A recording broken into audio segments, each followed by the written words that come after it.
Olá, boa noite. Tudo bem, Daniel? Tudo bem, Maurício? Tudo Boa ótimo, boa noite, noite. Túlio. Então tá. Como Boa é que vai, noite a Daniel? todos. Tudo bem? Tudo tranquilo, gente. Boa noite a todos que estão escutando. Meu nome é Túlio Duarte. Eu sou diretor da Vertical Manufatura da ACAT. Também cuido das operações. Sou diretor lá da Harbor Informática Industrial, uma empresa que desenvolve sistemas para controle de produção e qualidade. E a gente fez essa live aqui para falar um pouco está fazendo essa live para falar um pouco das tendências, né? Durante a pandemia, pós-pandemia. E para isso foram convidados dois amigos aí que são feras no assunto, uma carreira espetacular. O Daniel Alves, da Modo 8, e o Maurício Rodrigues, da Openbox. Então, boa noite, Daniel. Boa noite, Maurício. Boa noite, Boa Túlio. noite. É um prazer estar aqui com vocês. Obrigado pelo convite. Sempre bom estar aqui com os amigos da CAT, com a galera que conecta, que sempre agrega muito. Boa noite, Túlio. Boa noite, Daniel. Boa noite quem está nos escutando aqui. Obrigado pelo convite. Acho que a gente tem um espaço legal aqui para trocar ideias, trazer um pouco da experiência que a gente está vendo no mercado e para trocar um pouco aí com esse pessoal. Obrigado pelo convite. Antes da gente começar, vamos só fazer uma coisa que é importante para a gente, para a CAT, para poder para controlar as coisas. Eu pediria a todos que estão assistindo a live que façam o check-in online. O link do check-in online está na descrição do vídeo e no chat. Então, vocês clicam ali olhem ali na descrição do vídeo, olhem no chat, tem um link ali para fazer um check-in, para a gente saber certinho quem está escutando a live, receber as perguntas, poder responder, as que não forem respondidas agora, a gente responde depois, e assim por diante. E a ideia aqui é a gente fazer um bate-bola aí descontraído que, se possível, eu gostaria muito de que as pessoas participassem, questionassem. A gente está com dois especialistas aqui, o Daniel e o Maurício, que tem muita bagagem, muita coisa para compartilhar. Então, conforme a discussão for evoluindo, se vocês quiserem participar, eu faço muito gosto aí de ler as perguntas e passar para eles, para que a gente tenha essa interação e enriqueça o conteúdo, tá? Então, eu queria começar essa conversa de maneira mais descontraída mesmo. E para isso eu convoco o Daniel para falar de uma coisa que eu acho super importante. Eu sei que muita gente deve estar perguntando o que vai acontecer com a economia. O Maurício está aí para responder, né, Maurício? Pois é. A gente tem até um segredo aqui, uma bolinha mágica, se precisar. Mas o que eu queria começar é que, assim, não existe avaliação de futuro sem pensar nas pessoas, né? Como as pessoas reagem, como as pessoas são, o que elas estão pensando, né? E essa reação das pessoas vai gerar uma cadeia de mudanças em diversos níveis. E o Daniel, eu já vi em outras apresentações dele, eu gostaria que você trouxesse aqui para o público, como você acredita que essa mudança nas pessoas, o que está acontecendo, afeta as pessoas e vai reverberar em outros níveis, como empresas, economia, governos e assim por diante. Você consegue explicar como a pessoa se sente no momento como esse, Daniel, da pandemia, e o que isso reflete, o que isso impacta? Ótimo, não. Obrigado pela pergunta, Túlio. É uma coisa que está acontecendo com todos nós, gente. Da primeira vez a gente está compartilhando, eu acho, que um evento global dessa magnitude. O último foi há 100 anos atrás, que foi outra coronavírus, que foi a gripe espanhola. E o que acontece é que a gente opera muito. Como é que a gente vai ser melhor? O ser humano opera assim. Como é que a gente vai evoluir? Como é que a gente vai ser melhor? Qual é o nosso próximo passo de evolução? E quando acontece um evento desse, a gente é extirpado do convívio social, a gente tem em risco nossos empregos, a gente tem em risco nossos negócios, a saúde de quem a gente ama. Então a gente é jogado de volta a pensar em coisas muito básicas. Como é que eu vou garantir minha sobrevivência, minha saúde? Isso muda muito como as pessoas encaram a elas mesmas e ao mundo. E é isso que está acontecendo, né? As pessoas estão se perguntando, como é que eu vou ter saúde? Como é que eu vou ser feliz? Como é que eu vou trabalhar? Qual vai ser o meu trabalho, né? E essas perguntas estão sendo feitas globalmente. E isso muda muito como as pessoas estão se relacionando entre elas, até porque elas não estão mais presentes, né, fisicamente. Graças a Deus a gente tem tecnologias como essas, que a gente continua conectado, trocando ideias, aprendendo, né? Mas ela também muda como é que ela encara e mede a relação dela com empresas, a relação dela com o governo, e a gente começa a ver movimentos, porque tudo está muito transparente hoje, como o Black Lives Matter, em que, apesar de uma pandemia globalmente, as pessoas não toleram mais racismo, não toleram mais fake news, e estão lutando contra isso. Então as pessoas estão revisando, eu acho que globalmente seus propósitos, o que faz elas felizes, qual o sentido da vida delas.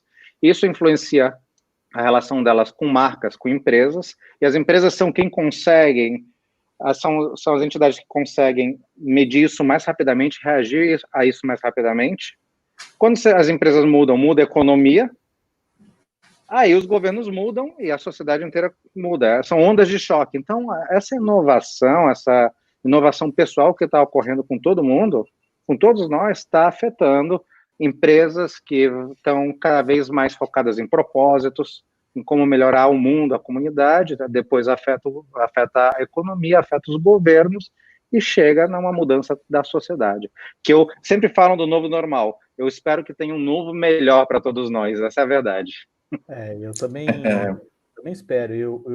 Eu queria ver com o Maurício se ele também acredita que essa mudança, essa reação diferente das pessoas durante a pandemia já e pós-pandemia, o que você também acha que isso pode ocorrer em termos de empresa, impactar nas empresas e, consequentemente, na economia, e como o Daniel colocou nos 3 níveis, né? Primeiro na empresa, que é impactada porque ela que percebe a primeira, então, a mudança. Depois a economia acaba reagindo porque as empresas reagem. E, por último, vem o governo e observa essa mudança e começa a mudar também. Tem isso. E pegando um gancho no que o Dani estava falando, que o Daniel estava falando, é importante, que é a primeira vez que a gente está olhando de forma geral, e a gente faz parte da pandemia. A gente não tem um analista que fica olhando um segmento da economia apartado, dizendo, eu vi isso historicamente. Não, está todo mundo vivendo isso e convivendo com essa mudança, com essa dor. Isso é muito importante. Então, quer dizer, essa tomada de parte disso tudo faz a gente entender melhor e faz a gente exercitar essas dores. Então, quer dizer, é muito fácil a gente vir aqui falar da mudança e aí usar números de PIB, se vai crescer, se vai cair, quanto de recessão eu tenho, se fiquei com -6 ou -8, aí juntar isso com uma estatística do passado, porque a gente teve uma crise aí, saindo de uma crise de 2015, 2016, e aí isso não vai ficar aderente nunca com o que a gente está passando, porque é uma mudança de pensamento, de mentalidade, da forma de agir. O mercado mudou. E aí não é isso que vai fazer a diferença na forma das ações, de como eu tenho que efetivamente agir para me conectar de novo. Então, quer dizer, tem tudo isso, e aí eu vou acrescentar no que o Dani falou, que é a finitude, que é no momento que o cara se imagina assim, peraí, se eu pego alguma coisa parecida, se eu acabo me contagiando e eu não tenho uma imunidade, será que isso vai findar em todos os meus planos que eu tenho? Então, o que a gente está tentando fazer, o que a gente tem que fazer muito é trazer para uma realidade, para o dia a dia, para o comum. Então, da forma que o mercado vai se tratar. Então, quer dizer, é muito ponto a dizer assim, eu tenho que ser tecnológico, só que a gente vê que as próprias empresas de tecnologia estão sofrendo uma transformação e uma dor de se reinventar e reinventar seus negócios. Então, como essa empresa é feita de pessoas, como o Dani falou, quer dizer, a gente vai ter esse reflexo mudando a forma de interagir. E aí o mercado tem que entender que a dor do próprio consumidor, do cliente, mudou. A necessidade dele, a dor desse cliente que ele quer ser atendido está completamente diferente. E aí que é o ajuste. E o ajuste está acontecendo lá embaixo. Então a gente sai desse patamar de falar de Selic, de falar de crescimento, calma, a gente não vai esquecer isso, mas a gente sabe que isso não vai afetar de forma rápida aqui embaixo, e vai fazer como é que a gente vai mudar e como é que a gente vai, daqui para frente, vai entender essa nova economia, como é que a gente pode transformar a nossa forma. Como a gente vai se relacionar com a economia, como a gente vai se relacionar com a empresa e como a empresa vai se relacionar em resolver essas questões. Então, eu já entendo que a gente chega já num primeiro consenso de que a coisa está em transformação. Por quê? Pelo que vocês comentaram. As pessoas estão pensando diferente, estão reagindo diferente. Então, a primeira lição, talvez, que acho que talvez a gente possa discutir aqui, eu quero ver se vocês concordam com isso, é ficar parado não é uma opção. É isso mesmo? Concordo, até porque ficar parado, a onda te leva. Já diria o poeta Camarão que dorme. Não tem essa opção, porque a opção de ficar parado, ela não traz a transformação que ele precisa, seja para a vida dele ou seja para o negócio. Vamos lá, a gente tem que, dói, a transformação dói, porque às vezes tu tá com um negócio de muito tempo, ou tu tá numa posição muito tranquila dentro de uma organização, independente de qual é de novo, como é uma situação ampla, independente da tua posição, isso acaba te trazendo um ponto de ruptura desse normal. E aí, tipo assim, passando para um outro ponto que precisa se adaptar, se reinventar. Então, quer dizer, não existe nem a opção do parar. Eu acho assim, quem quiser parar hoje é carregado. Então, quem é carregado, vamos lá, tem que tirar o máximo desse momento para se reinventar e principalmente para dar espaço em observar as oportunidades, observar quais são os pontos de mudança e de alerta que ele tem que até pouco tempo atrás, por estar numa situação mais tranquila, numa situação mais estável, ou se não, ele não dava tanta atenção para isso. Então, quer dizer, eu não me preocupo com a minha finitude, eu não me preocupo com a minha relação trabalho, eu não me preocupo com a minha relação pessoa, porque isso está num caminho que eu entendo que é favorável e tá aquilo que eu estou plantando. Então, eu tenho tempo para exercitar. Quando esse tempo ele acaba te trazendo, opa, para aí, só um pouquinho, foi imposta para a gente que eu tenho que trabalhar diferente, opa, é um choque, que é isso que o Dani falou, e que a gente tem que exercitar para melhorar. Então, eu acho que nem tem essa opção assim, de parado, porque vai ser carregado. E aí, pegando o que o Maurício falou antes, que, cara, todo mundo fala, né? Vai cair a economia tanto por cento, etc. Vai cair. A gente não pode fazer nada com relação a isso, a não ser trabalhar focado. E aí eu tenho uma coisa que a gente tem que exercitar: inovação, criatividade, o digital. Isso são músculos, gente. Se a gente não exercita eles, a gente não desenvolve. E aí, como é que a gente faz isso? A gente tem que fazer isso de uma maneira mais humana hoje em dia. Por quê? Como é que eu transformo a vida da pessoa que está do lado? Então, se eu não vou resolver a economia, eu posso resolver o que está em volta de mim. Eu posso resolver os meus clientes. Né? Eu posso resolver a comunidade, a indústria em que eu tô inserido. Porque ali, claro, está acontecendo um monte de coisa que a gente não tem controle, mas em volta eu conheço bem o meu negócio, eu conheço bem os meus clientes. Aí o pessoal fala, o cliente sumiu. Eu falo, o cliente não sumiu, o cliente ele sempre esteve aí, só que ele ia na tua loja, no teu negócio, 1, 2 vezes por mês, mas ele está no digital. 98% das pessoas usam o WhatsApp todo dia, o dia inteiro. Então, como é que você reconfigura essas conexões de uma maneira diferente? Você utiliza o que está aí, que antes custava muito caro, que só grandes empresas tinham acesso às nossas tecnologias de conexão, de uma maneira que faça que você consiga estar presente na vida das pessoas e trazendo valor para elas nesse momento. Que eu acho que isso é o essencial. Aí entra os propósitos. Uma boa empresa, uma boa estratégia, para mim, é ter um propósito, porque aí você consegue navegar de uma maneira mais agnóstica a uma crise como essa. Aí o propósito não é um slogan, né, gente? O propósito é um sistema estratégico. E foi até bom você tocar nesse ponto, porque, assim, eu acredito muito que quando você define um bom propósito, você consegue navegar melhor aonde você pode trabalhar, independente se aquilo é o teu know-how nativo na empresa ou não. Eu até estava comentando na última reunião da Vertical Manufatura que, por exemplo, nessa questão da pandemia, a gente é um chacoalhão em vários setores, obviamente, isso é falar o óbvio, né?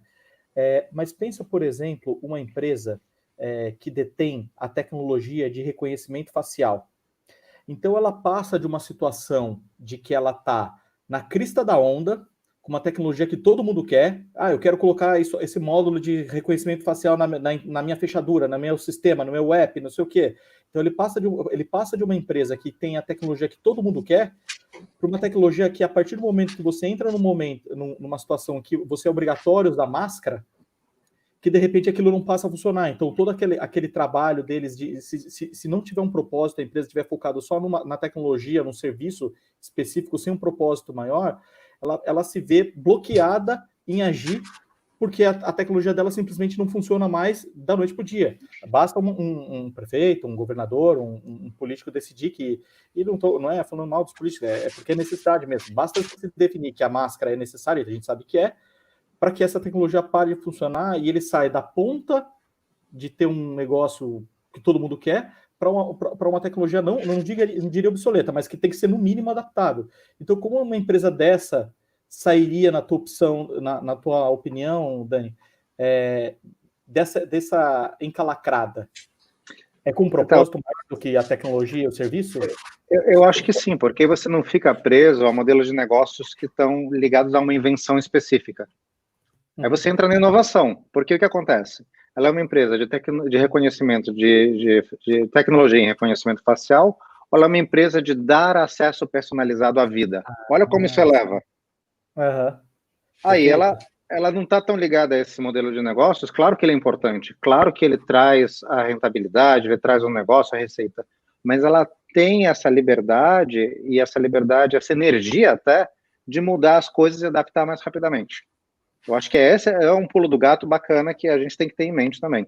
E você ia falar um negócio também, né, Maurício? O que você ia comentar? Que eu acabei passando a palavra para o Daniel, mas você também ia falar alguma coisa quando eu estava falando sobre esse propósito maior.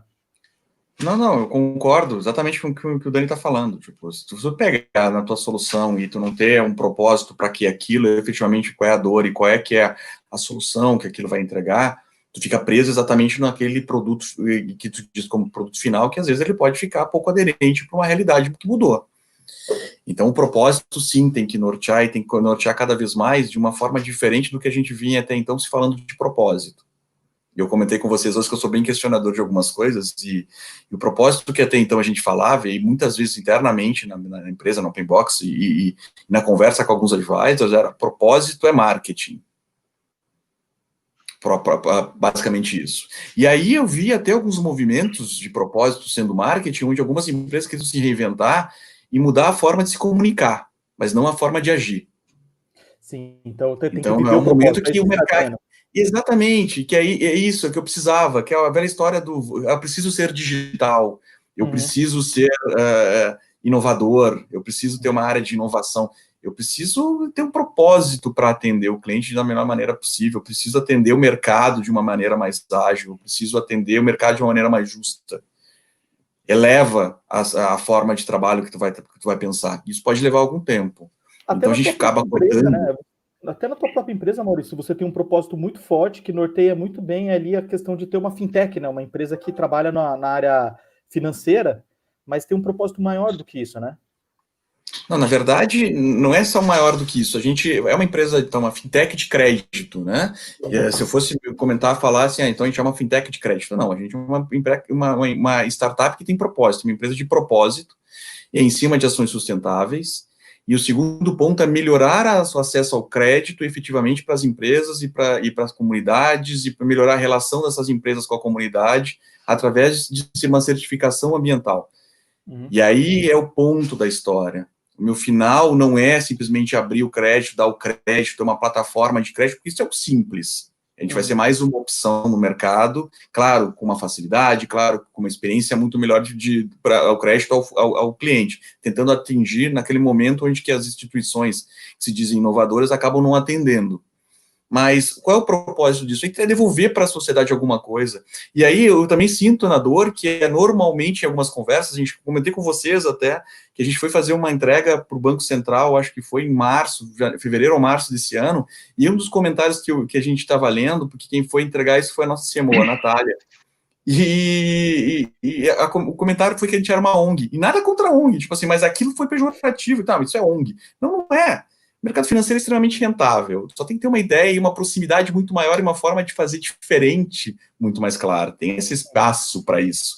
Nosso mercado financeiro, que a gente está incluído, porque a gente é uma empresa de tecnologia para o mercado financeiro, mas o mercado financeiro ainda é aquele mercado de letra miúda em contrato, ainda é aquela venda casada no momento que tu não precisa, ou tu é sócio de alguém, ou tu paga uma mensalidade para tu conseguir ter crédito, ou tu é sócio de alguém, tipo, você não, só quero operar e fazer dinheiro, eu só quero operar e deixar o meu funcionário receber salário, eu só quero ganhar e melhorar o meu produto, e aí isso a gente atrela exatamente e mostra para ele que tem tudo isso, mas que, principalmente, se ele fizer isso de uma forma responsável, ele consegue ter crédito ainda melhor e mais barato.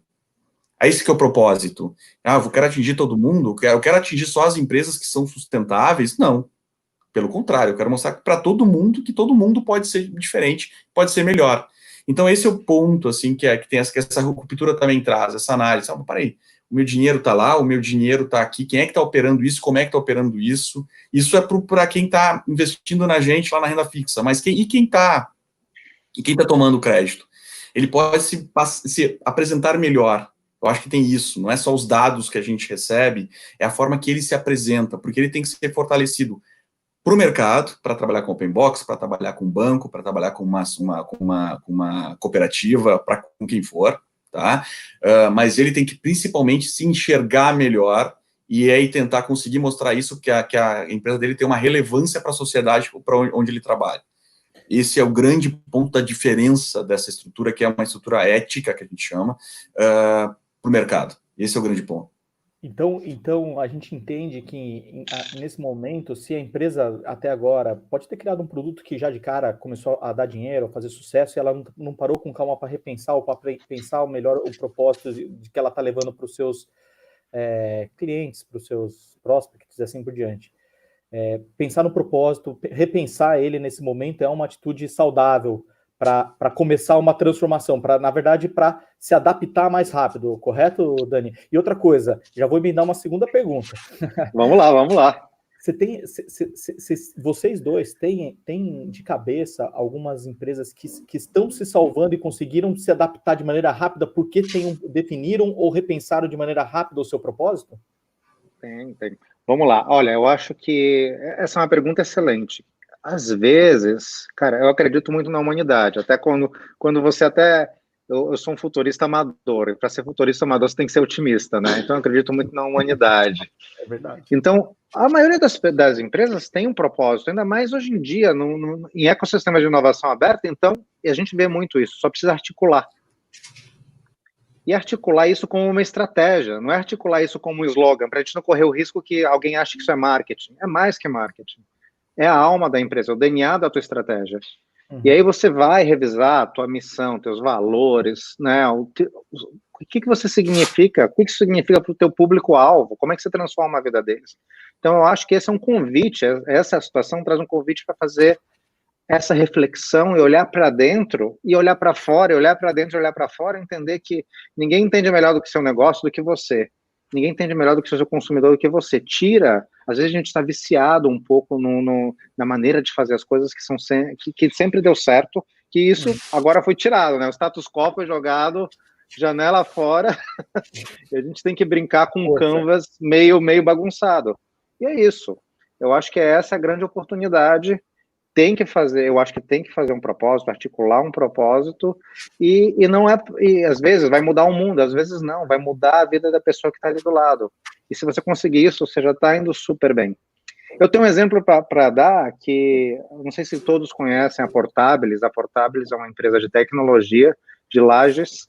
Eles fazem sistemas de automação para a área de educação e para a área de assistência social. O que acontece? Quando com uma pandemia não tem nem aula e não tem nem visita à casa das pessoas pelos assistentes sociais.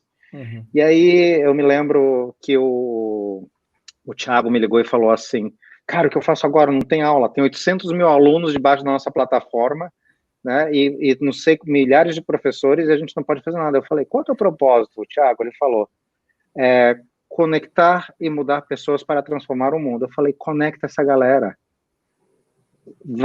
Pega um parceiro, não precisa você ter a tecnologia, que consiga dar aula remota, capacitação remota, ensina esses professores durante a pandemia a dar esse tipo de aula, mapeia com o teu sistema de geolocalização de assistência social quem não tem infraestrutura de internet para ter aula.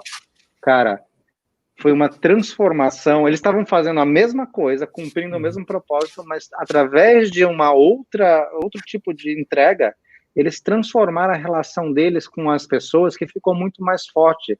Eles tiveram uma valorização como empresa gigante pelos professores, pelos alunos, pelas famílias, pelas prefeituras, e isso foi incrível. Então, Essa é uma prova de como você pode ter navegar melhor uma situação dessa quando você tem um sistema estratégico baseado no propósito. Muito legal, muito legal. Eu vejo muita dúvida disso, até eu queria completar o que o Dani falou, eu vejo muita dúvida disso. Conversando com alguns setores, e eu falando esses dias, falando com o pessoal do audiovisual, e aí o fotógrafo, aquele do evento, que os eventos pararam, a fotografia acabou remunerada, que era o ponto, acabou não acontecendo, e aí eu comentava para eles, mas gente, tudo que a gente fala, que as empresas, que os negócios vão ter que ir para o digital, ir para a plataforma, eles precisam se mostrar de forma mais positiva.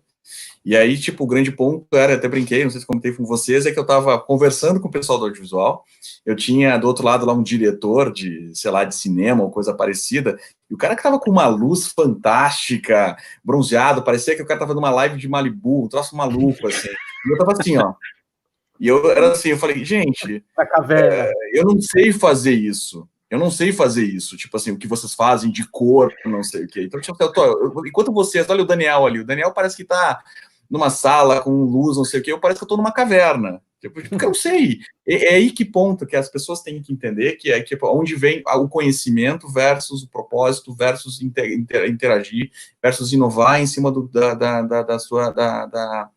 da solução. É isso, é se enxergar de forma diferente. Então, quer dizer, e aí é o ponto disso, né? Eu estou mudando a minha visão como pessoa, como profissional, e tento transmitir isso para agregar valor ao que eu estou fazendo. Aí esse é o novo negócio, esse é o novo mercado. Eu queria fazer uma retificação, posso? Claro. A Portabilis não é de Lages, é de Criciúma. Eu queria só deixar claro, porque para meus amigos de Criciúma não ficarem chateados comigo, e aí eu queria fazer um esclarecimento. Eu não tenho luz aquelezinha, não. É que eu sou um maluco que usa 3 monitores, eles dão tanta luz que eu pareço iluminado, tá? Eu peguei o ring light da minha filha aqui, tá fantástico, olha só, tá lindo isso aqui, cara. Tipo assim, nunca mais na escuridão. Mas vamos lá. Mas acho que o grande ponto é essa conexão. E para a gente aí de novo. Então, se a gente entendendo as pessoas, conectando as pessoas, como elas estão reagindo, com um propósito, a gente começa então a destrinchar, desdobrar saídas para o que a gente faz para poder sobreviver e se adaptar e pular para o novo mundo, para o que vier lá para frente, se é um novo normal, se é o mesmo normal, se é um novo melhor, como o Daniel colocou. Então, o caminho começa por isso aí. E eu queria pensar um pouco com vocês, então, ainda, em termos de sociedade. O que vocês acham que a sociedade vai ser ou está sendo durante essa pandemia? É claro que, assim, é difícil falar em sociedade geral, porque, vamos lá, eu imagino, tá, que dependendo do tamanho do problema em cada país, a realidade vai ser um pouco diferente. Então, vamos pegar 2 extremos, tá? Vamos pegar lá a Nova Zelândia, que implementou lá uma regra super restritiva e conseguiu, pelo menos é o que se lê, eliminar o vírus. Então, hoje, eu imagino que o novo normal deles é bem parecido com o que era antes, porque de maneira rápida eles conseguiram debelar o problema. E pega o outro extremo, que é a Itália, por exemplo, que viveu uma crise humanitária, não só de saúde, né, mas uma crise humanitária que provavelmente deixou as pessoas com uma marca muito forte nesses 2 países, né? Então, é difícil falar como vai ser a sociedade, porque existem casos e casos diferentes em cada país. Eu queria tentar pensar um pouco mais no Brasil e também no mundo. Que mudanças eu acho que vocês pensam na sociedade durante essa pandemia e pós-pandemia, que vai acabar refletindo, no fim das contas, nas empresas, na economia e, por consequência, nos governos?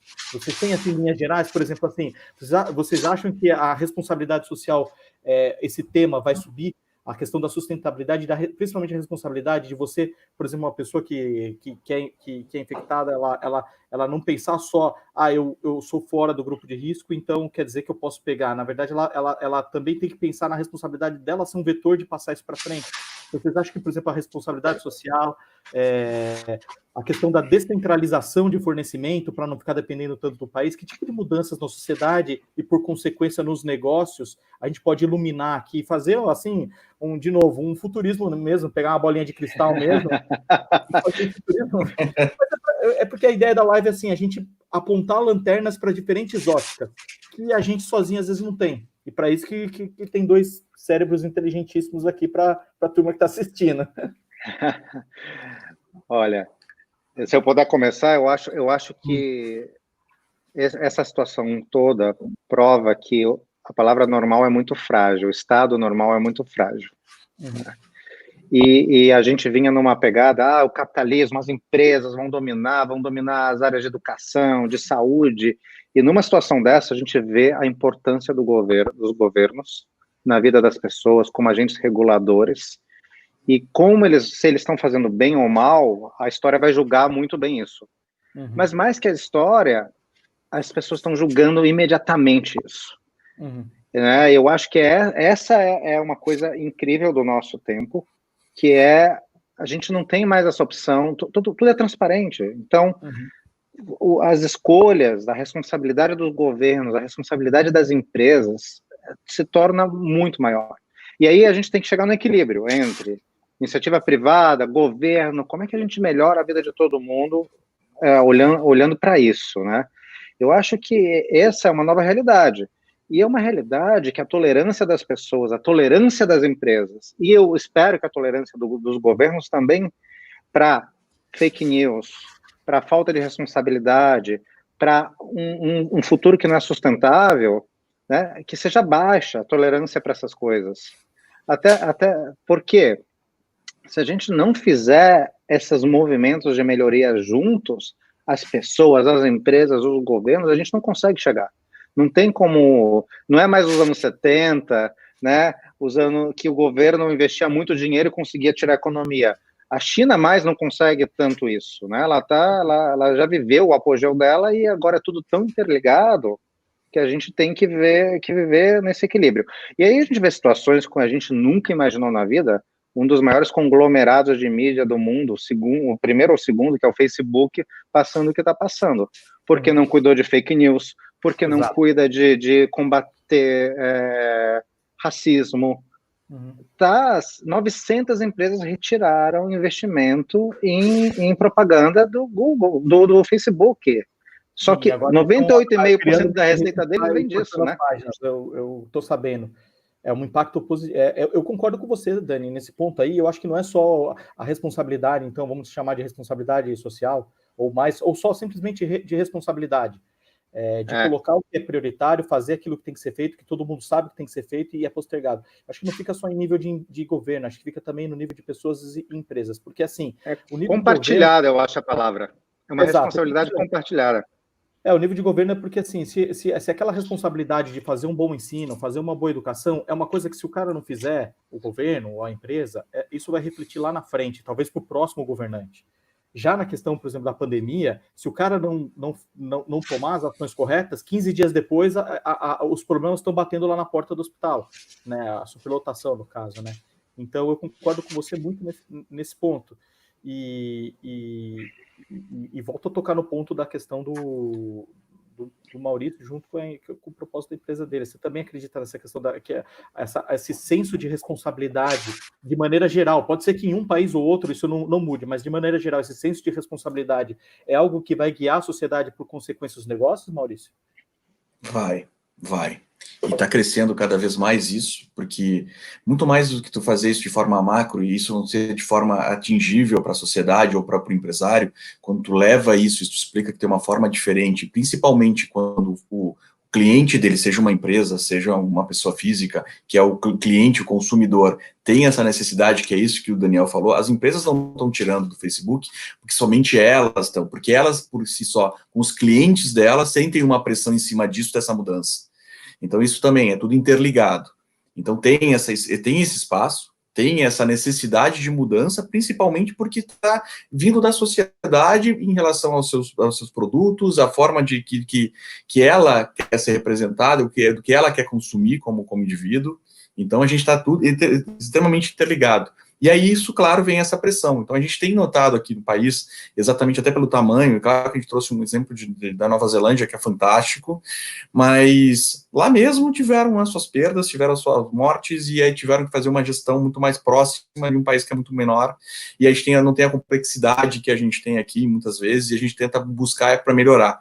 mas claro que a gente vê, e em alguns casos claros aqui, de diferença de qualidade, diferença de infraestrutura, de investimento que foi feito, de gestão pública, muitas vezes, e não é de agora, estou falando historicamente, porque a gente não está falando aqui de partido ou de bandeira ou coisa parecida, mas que o reflexo nesse momento acaba acontecendo.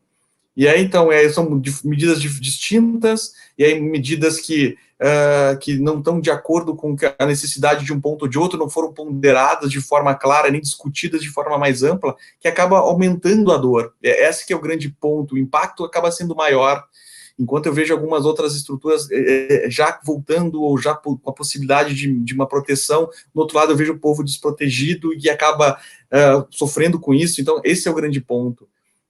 Como é que a gente vai permear essa necessidade e essa mudança em cima da iniciativa privada, iniciativa do governo, seja ele municipal, estadual e federal, e como isso vai refletir na necessidade da população, do consumidor, que a gente for falar aqui de negócio. Esse é o grande ponto de busca agora, porque isso está tudo interligado, tipo assim, não adianta, como a gente estava falando, ontem a gente comentou que é da parte dos respiradores, então a gente vai começar a produzir aqui, porque a China não vai fazer, gente, a gente tem escala, nos últimos anos a gente acabou sucateando muito a nossa indústria, tem uma pressão grande para o empresário que hoje produzir, ter toda a estrutura de fiscal, toda a de tributos que os negócios trazem. Então, quer dizer, isso acredito que não vai mudar, mas o que tem que mudar é a relação desses poderes e da iniciativa privada com a população, com o indivíduo. E eu até vou dar um exemplo para pragmatizar o que vocês estão falando no nosso âmbito mesmo, porque também eu vou ficar. Eu posso até pensar em exemplos que nem o Airbnb e outras coisas assim, mas eu queria do nosso âmbito mesmo aqui, regional. Uma empresa do nosso grupo, da Vertical Manufatura, que ela vende, ela faz e vende impressoras 3D.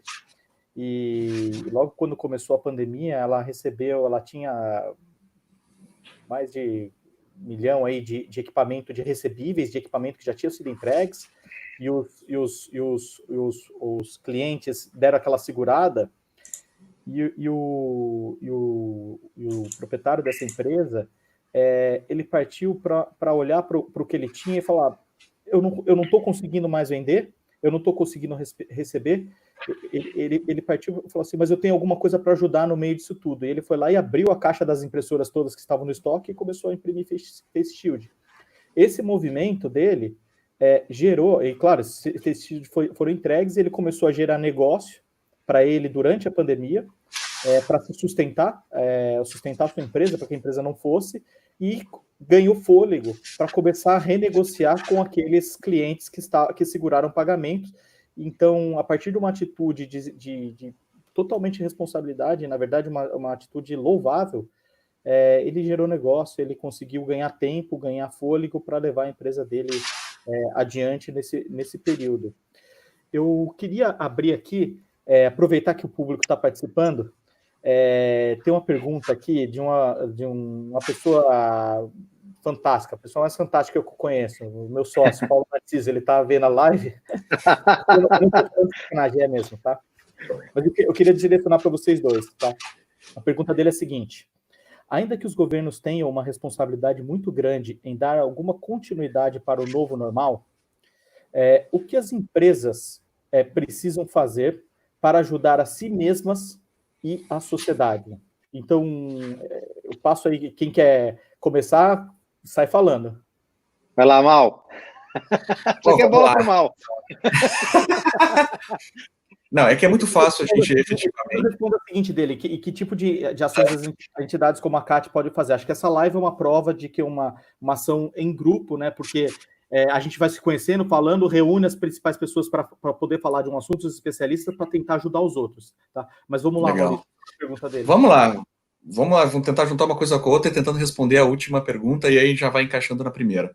Uhum. A CAT, ela tem o grande potencial de fazer isso aqui, ó, diminuir o espaço, diminuir a distância entre a economia, que a gente chama de economia real, e a economia de tecnologia. Isso não existe. E o que a gente tem que é diminuir isso. A gente tem clientes no dia a dia que nos buscam e que não têm acesso a isso e que pouco conhecem as ferramentas básicas que a gente coloca à disposição. que poucas vezes conhecem não só as ferramentas de tecnologia, e poucas vezes conhecem os serviços que chegam para ele, porque acaba que a gente trabalha no mercado, e a gente falando de operações de crédito, a gente fala que acaba no mercado extremamente concentrado, então o mercado acaba concentrado, acaba jogando para as empresas, basicamente o que aquilo é de melhor para eles. Mas o grande ponto é isso, acho que a CAT, ela tem essa visão e tem essa missão de encurtar essa distância, de levar para a economia, para as empresas, para os profissionais, para os executivos, que exatamente qual é a forma de aderência que esses negócios podem ter, e não simplesmente por buscar ou entender, mas basicamente por alguma mudança estratégica dentro do negócio, uma visão diferente com relação ao mercado, que as empresas podem sim e devem fazer. Então a CAT, acho que ela trabalha para isso.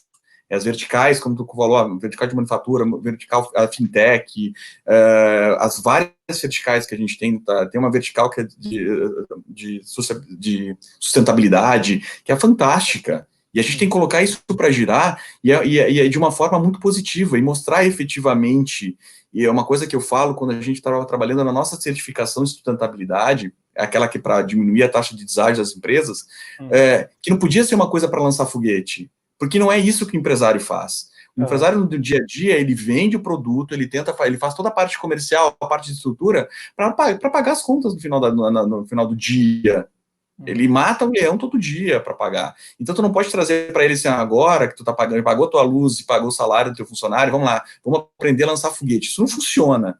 Então, é diminuir essa distância entre a possibilidade e a realidade que o negócio pode ter na mudança de perfil, na busca de tecnologia, para que ele possa aumentar a sua permanência no mercado, aumentar os seus resultados. Eu acho que esse é o primeiro ponto, olhando para o lado econômico. Acho que o Dani pode trazer muito mais argumento aí na parte das pessoas com relação ao negócio e da mudança dessa visão, né, Dani?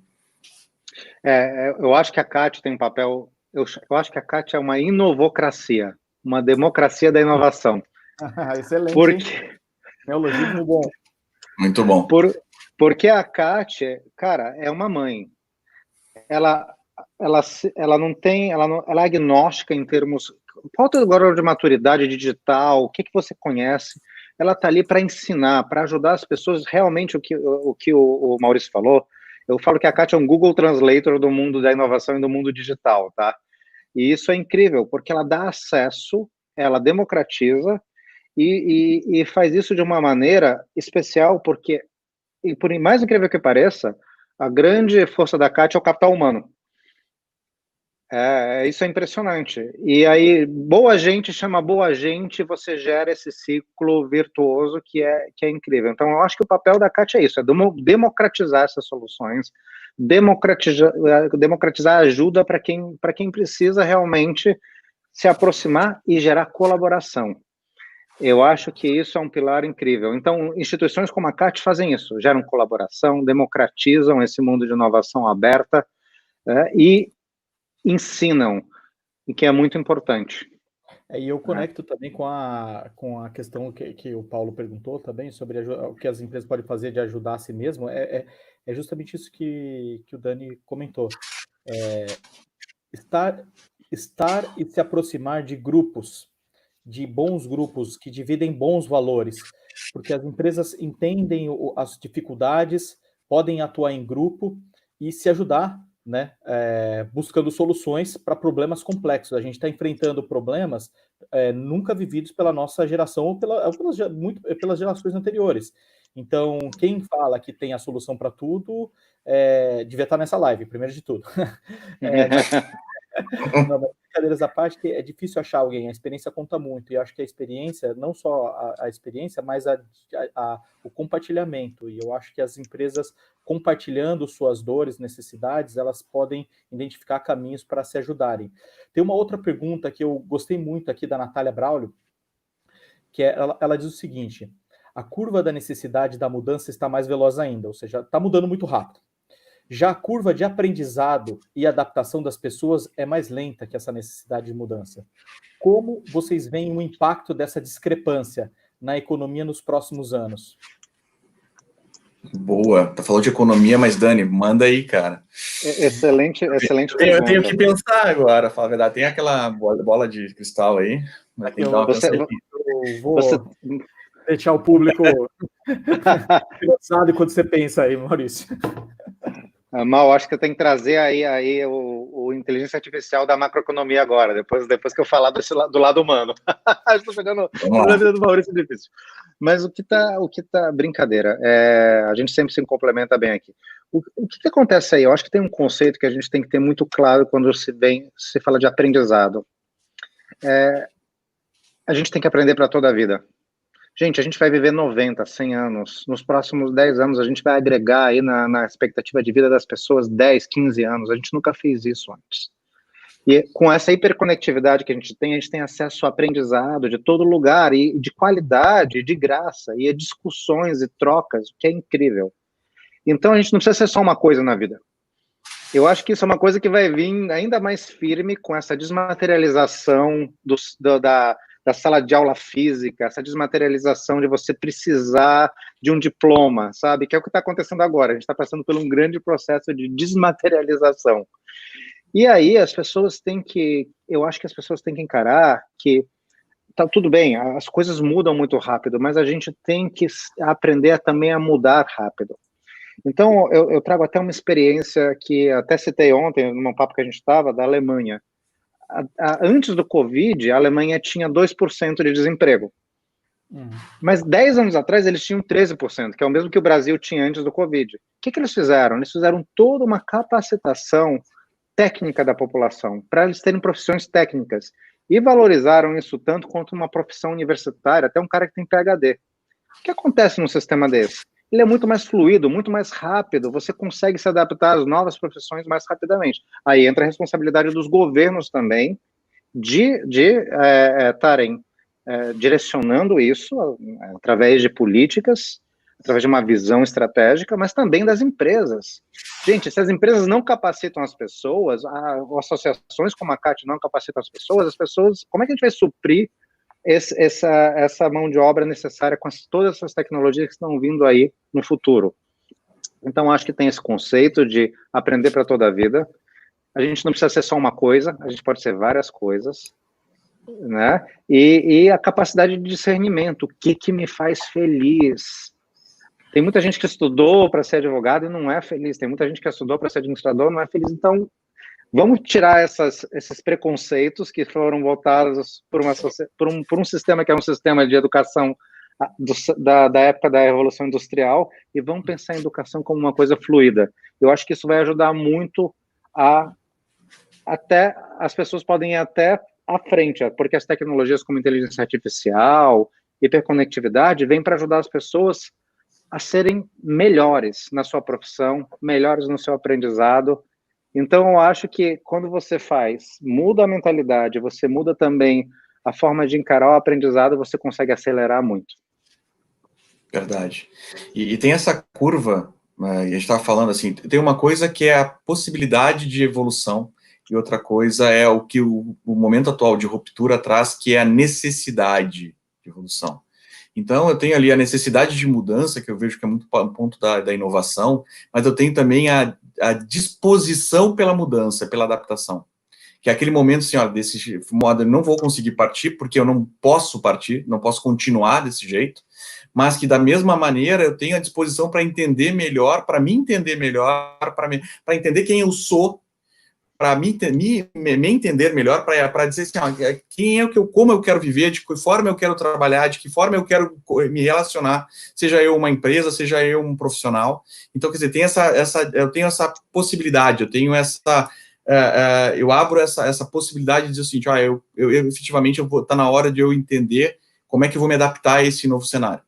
Então é isso, uma coisa é quando tu tem uma possibilidade, outra coisa tu tem a necessidade, que é o que momentos de ruptura como esse estão trazendo para a gente. E aí esse reflexo na economia é que tu tem a mudança acontecendo de forma mais rápida.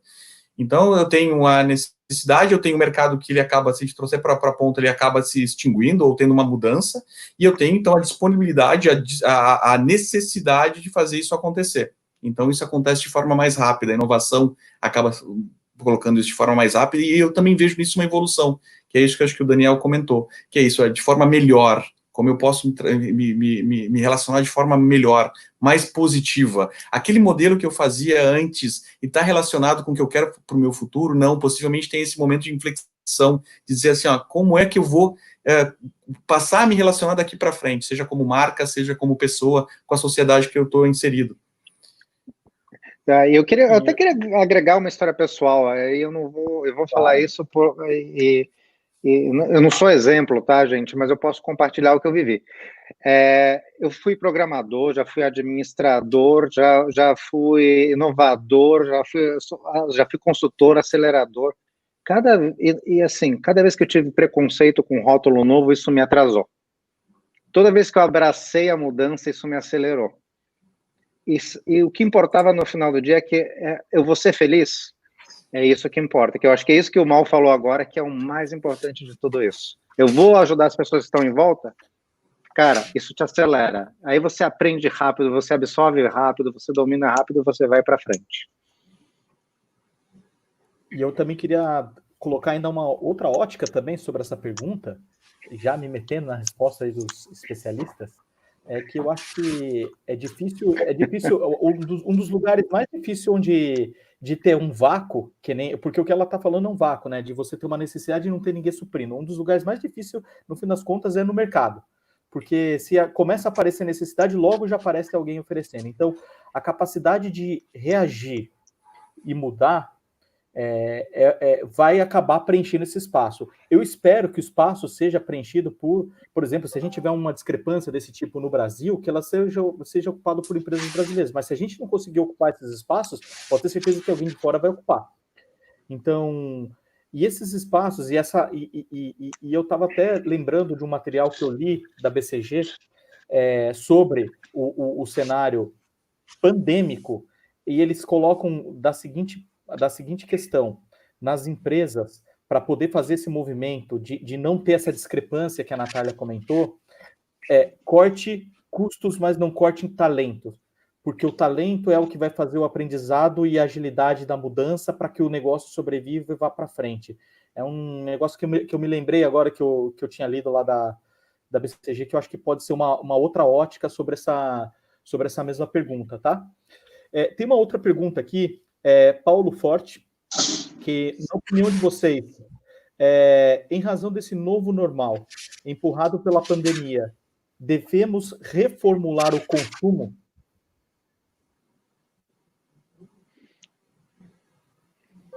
Boa pergunta. Quer falar de consumo? Sim. Eu acredito que sim. Não estou falando em quantidade, estou falando em qualidade de consumo. Estou falando da forma que a gente consome, o que a gente consome e o que aquilo que a gente consome representa para a sociedade ou dá retorno para a sociedade, positivo ou negativo. E aí estou falando aí de detrito, eu estou falando assim de produtos de qualidade, eu estou trabalhando aí de produtos que de alguma forma não entregam aquilo que a gente busca como sociedade daqui para frente.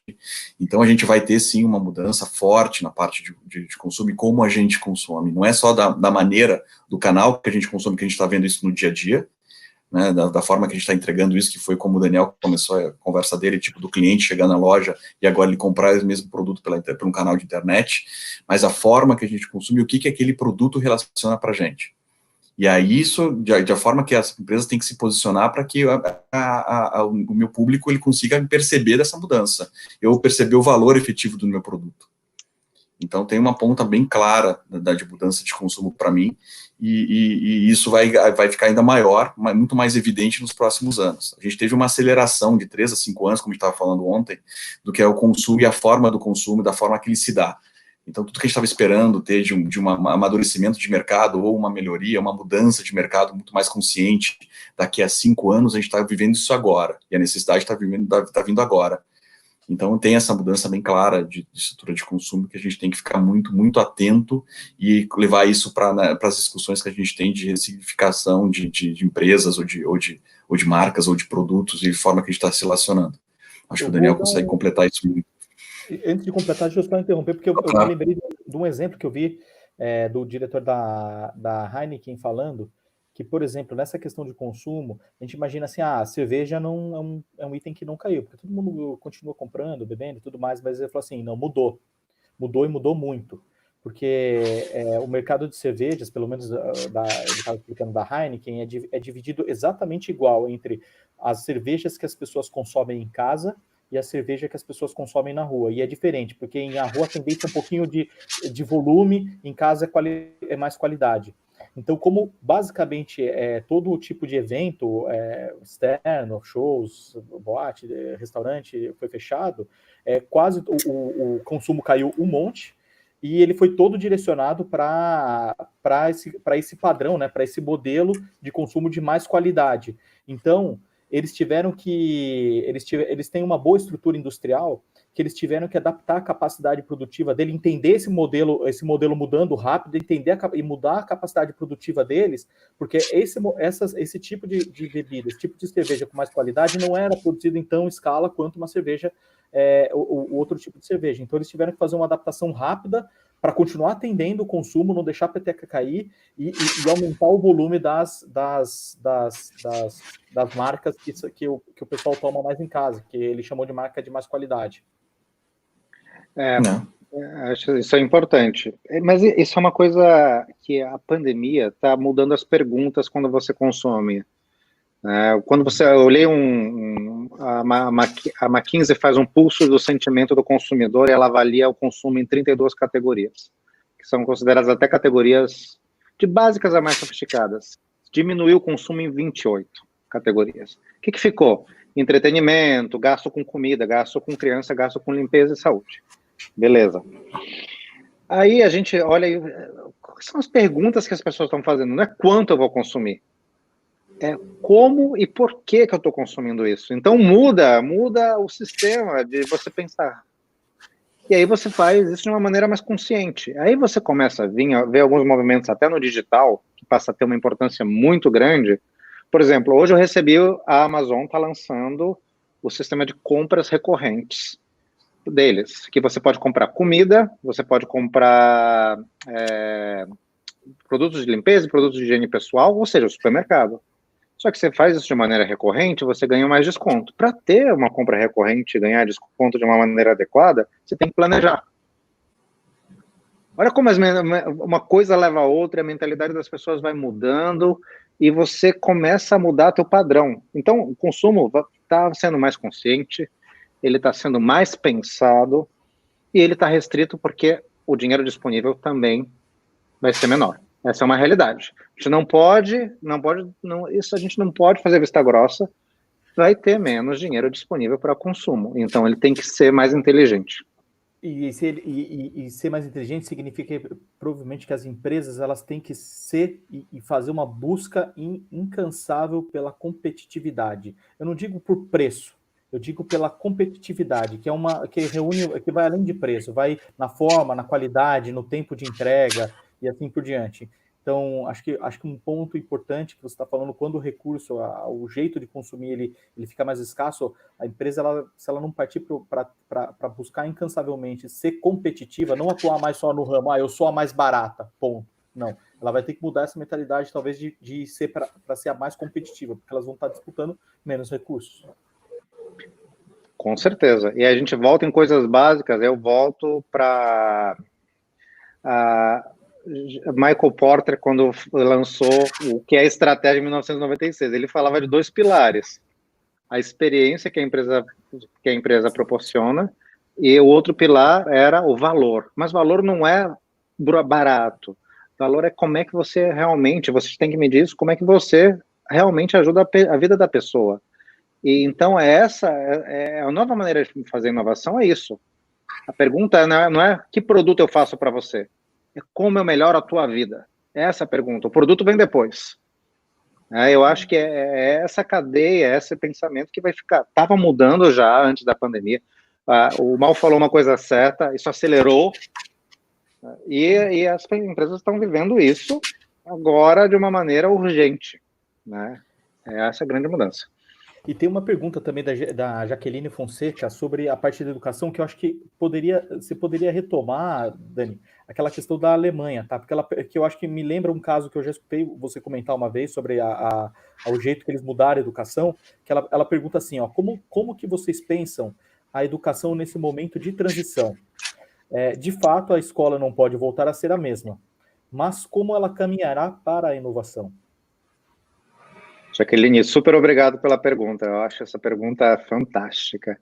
Aí o que o sistema educacional faz? Eu adoro educação, tá, gente? Eu já fiz parte de uma startup de educação, então agora botou o dedo no coração. Muito bom. Educação é sobre ensinar. É meia-noite, tá, Dani? Então. Ah, tá bom, pode deixar. Não, o irmão tem que falar, peraí. Tem que passar o bastão daqui a pouco. Live já. A educação é sobre ensinar ou sobre aprender? Porque hoje a educação é um sistema da Revolução Industrial que estava mudando. Se ele não estava no olho do furacão, ele entrou no olho do furacão e, assim, o furacão está girando 100 vezes mais rápido.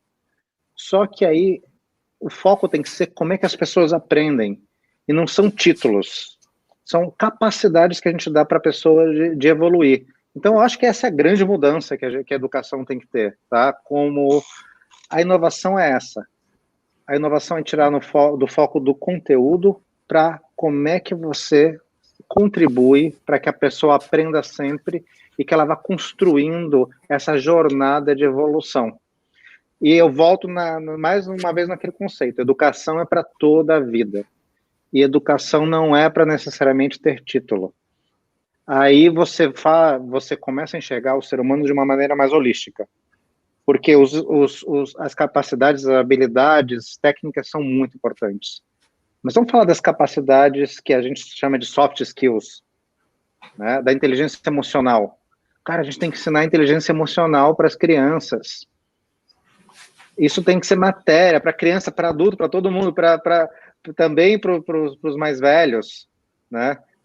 Por quê? Porque inteligência emocional te dá a capacidade de discernimento, de fazer escolhas melhores. Eu acho que é isso que é o grande... E de aprender melhor. Eu acho que essa é a grande virada da educação. E a gente consegue ter com isso uma educação quase que individualizada. Um crescimento individual. Tipo assim, a gente efetivamente, como está falando, que é a educação pós-revolução industrial, que é de massa, de conteúdo, e aquilo que... E aí, passando isso, tendo uma média de absorção disso, eu já sou um indivíduo preparado para a vida. Não, a gente consegue ir mais além a respeito disso. A educação está invadindo o meu espaço de forma muito positiva. Essa é a grande virtude da tecnologia, trazendo a educação para dentro de casa, para dentro para ficar próximo de quem sou eu. Aí tu acaba deixando de ser um número na chamada, um nome na chamada de uma escola da 6ª série, turma A. Eu acabo virando o Maurício, eu acabo virando o Daniel, eu acabo virando o Túlio, que está buscando conhecimento e quer se conhecer mais para buscar efetivamente aquilo que faz diferença na minha vida. Isso é fantástico, essa é a grande proposta que a educação tem que entender. E aí, porque a gente acaba também diminuindo muito a distância de aprendizado para algumas coisas, para algumas regiões ou para algumas realidades que não tinham acesso a uma educação muito clara, mas tinham acesso ao smartphone. E aí tu consegue trazer isso, tu coloca no colo dessa pessoa a possibilidade principal de escolha e qualidade nessa escolha, aderente a efetivamente o que ela precisa. E claro que aí isso vai mudar isso para o negócio. Porque até então tu buscava a instituição, muitas vezes porque estava num prédio bonito, ou porque estava num endereço famoso, e agora essa referência de brasão na ponta da direita de um site deixa de valer, e tu busca efetivamente aquilo que te entrega como qualidade também de produto ou de serviço, que tem a ver com a realidade que tu busca como ser humano. E eu posso ir até aqui porque eu não conheço muito de educação, nem um ponto de educação como o Daniel, mas eu consigo entender um pouco sobre necessidade. E eu tenho escutado muito sobre necessidade das pessoas, e aí, nesses últimos anos. E foi daí que surgiu o que a gente faz hoje. Então, nesse ponto também é uma coisa muito clara, que é isso, eu tenho vontades, eu tenho as minhas vontades, e elas têm que ser atendidas. Esse é o grande ponto da educação hoje. E tem uma questão também, também de uma ótica que eu queria colocar sobre essa pergunta, não necessariamente sobre a questão da escola, né? A instituição escola, mas em nome da instituição educação. Se eu não estou errado, o Maurício, conversando com ele, entendendo o negócio dele,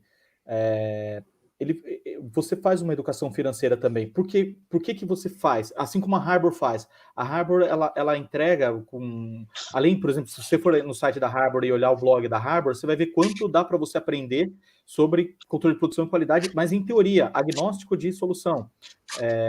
Mas a gente se preocupa na solução que a gente entrega com a educação de não só de como usar as plataformas de controle de produção, mas principalmente do entendimento do benefício que ela pode gerar, no entendimento como o melhor fazer no processo produtivo. Então, eu acho que a educação, ela começa a ser cada vez mais, principalmente para quem está levando coisas muito novas, uma responsabilidade também da empresa, para que o valor do total do que ela está entregando seja muito melhor compreendido. Eu até te perguntar se é por isso também que vocês fazem a educação financeira lá na tua empresa, Maurício. Com certeza. A gente tem que mostrar que existem possibilidades para o quê? Para mostrar o caminho? Não. Para tu dar opção de escolha. E aí esse é o grande ponto. Para operar com Open Box, para fazer crédito com Open Box, não. Para fazer crédito com o mercado, se a empresa precisar. E muitas vezes ela precisa, ela não consegue identificar isso. Então, o conhecimento é a base. Educação é a base para qualquer coisa, seja isso numa relação pessoal, seja numa relação empresarial. Não e é isso que a gente tem que fazer. Não é à toa que os países que estão lidando bem com a situação são países que investem muito na educação, né? Sim, quero dizer, a questão da Alemanha, né? Voltamos na Alemanha. Voltamos na Alemanha, Coreia do Sul. Claro que toda a dose tem que ser medida e todas as soluções têm que ser pensadas para a sua realidade, para o seu ponto de reflexão, né? Porque a gente vê a Coreia do Sul, hoje tem lá um país extremamente, um povo extremamente educado, né? Tipo assim, com educação muito alta, nível de educação muito alto, mas com uma ponta que já é um problema de saúde pública, que é a pressão em cima disso, os casos de sei lá, alcoolismo, ou casos mesmo de depressão, em cima da competição que a sociedade ou aquele jovem adolescente acaba tendo para entrar no mercado. Então, a competição que foi feita em cima da educação. Então, claro, são os modelos que a gente tem que pensar, mas é um modelo e é o momento de pensar sobre isso. Exato. Tem mais uma pergunta que eu gostaria de atender, chama Paulo Brasil. Hoje é dia de Paulo. Quem chama Paulo tá fazendo pergunta aqui. Ah, já tá gostando. Tem uma pessoa 24 horas em casa, mostrou que a infraestrutura digital do país está abaixo do valor cobrado dos usuários. Então, ele está comentando que a gente paga acho que mais do que vale de verdade, sobre a questão principalmente de conectividade. Como podemos cobrar as tecnologias home office de qualidade? Ou seja, como é que eu entendo que a pergunta dele é mais no sentido, e aí você confirma, Paulo, como é que a gente pode, como sociedade, exigir mais, buscar um melhor? Não só, e eu até diria que acho que isso não é só na questão da tecnologia de conectividade, acho que isso é em outros serviços que a gente tem na nossa vida, principalmente no Brasil, tá? Então... mas a gente tem um ponto, até eu queria, da mesma forma que o Dani gosta muito de educação, eu fui criado no mundo de telecom. Primeiro, a gente tem que mudar as regras do jogo. As regras do jogo que foram feitas, se vocês entenderem que nos anos 90 a gente teve uma abertura do mercado de telecomunicações no Brasil, e aí quando a gente fez isso acontecer, as pessoas demoravam, sei lá, 3 meses, 6 meses para ter um telefone fixo em casa, e o telefone fixo até era o mercado. Tu podia comprar telefone fixo e alugar no jornal do final de semana, classificado. Colocava no testamento até o telefone fixo. Exatamente, tinha ações, exatamente. Claro, isso mudou. E o modelo do mercado, e o modelo desse mercado foi para uma expansão e por região. Então a gente teve, para quem não lembra, acredito que muita gente não lembra, a gente teve aqui as espelhos, as espelhinhos. Então a gente teve a Telesc, mas a gente tinha também a Brasil Telecom, ou teve a GVT, no caso, aqui na região sul. A gente teve a telefonia celular, que ninguém tinha, eu tinha só aqui também do sistema Telebrás, e daqui a pouco apareceu a Telefônica, apareceu a TIM, apareceu a Claro mesmo no país todo. Então a gente teve um mercado e o modelo era esse, mas também o modelo deixou muito claro que lá na ponta isso podia acontecer, o que a gente já sabia que ia acontecer quando começou esse mercado. Isso lá em 1997, 98, quando abriu esse mercado, a gente sabia que ia ter uma grande concentração de novo no país, e que isso aí sabia muito bem que esse modelo, eu aprendi que esse modelo que a gente foi feito, era o quê? Era um modelo que precisa de capital intensivo, que nunca ia acompanhar a necessidade real da população, ou da empresa, ou de forma geral, a infraestrutura nunca ia estar de acordo com o que a gente deveria estar recebendo. E aí o reflexo que a gente vem hoje. A gente tem regras de entrega de tecnologia que são muito abaixo do que a gente contrata efetivamente e paga mensalmente numa conta.